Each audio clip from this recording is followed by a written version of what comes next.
The uses of the pronoun it. It is third person singular and it is used for mainly the things, but the uses of it is very different. It is used for many things. Let us discuss how it is used in sentences. It is used for the things without life. For example, here is your book.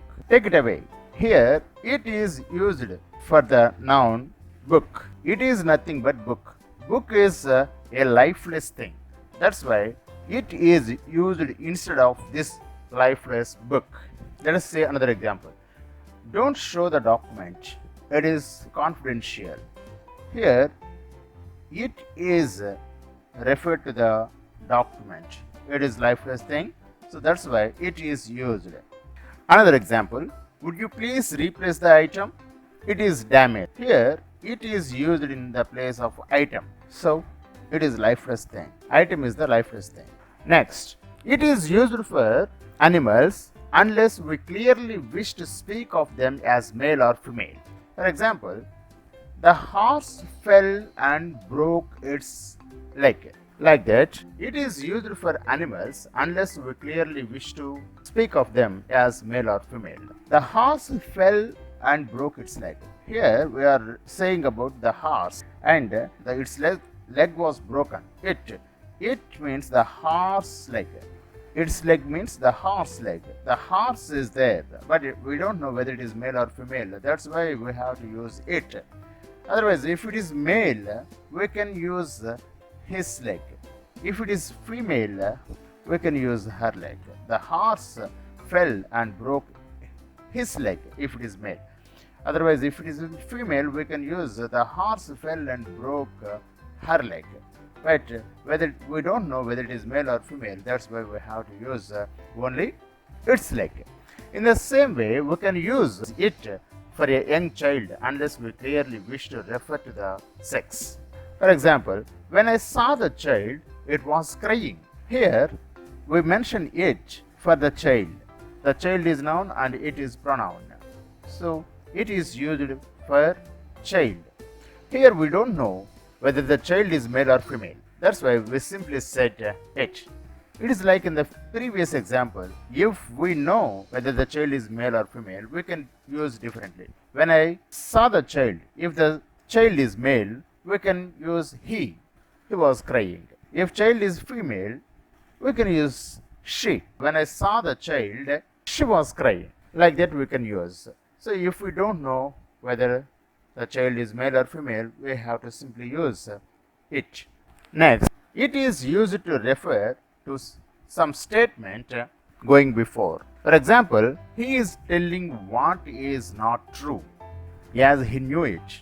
It is the first statement, and he said that he used it to refer the entire statement given before. He is telling what is not true, as he knew it.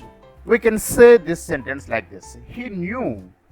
He is telling what is not true. So, in this place, in the place of it, we can replace the entire statement to make this sentence meaningful. He knew. He is telling what is not true.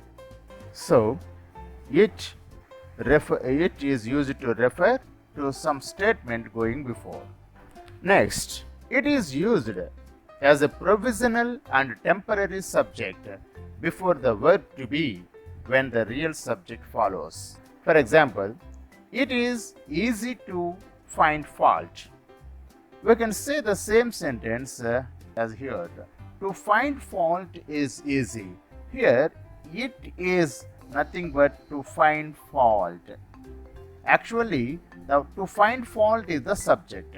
But we can say like this. It is easy to find fault.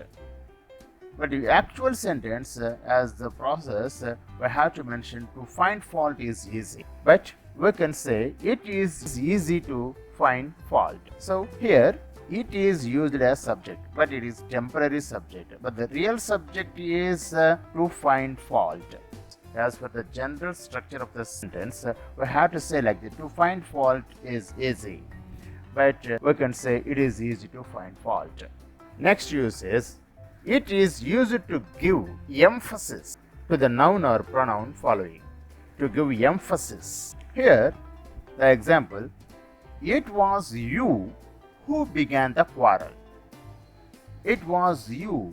Here, it is used, but the actual subject is you.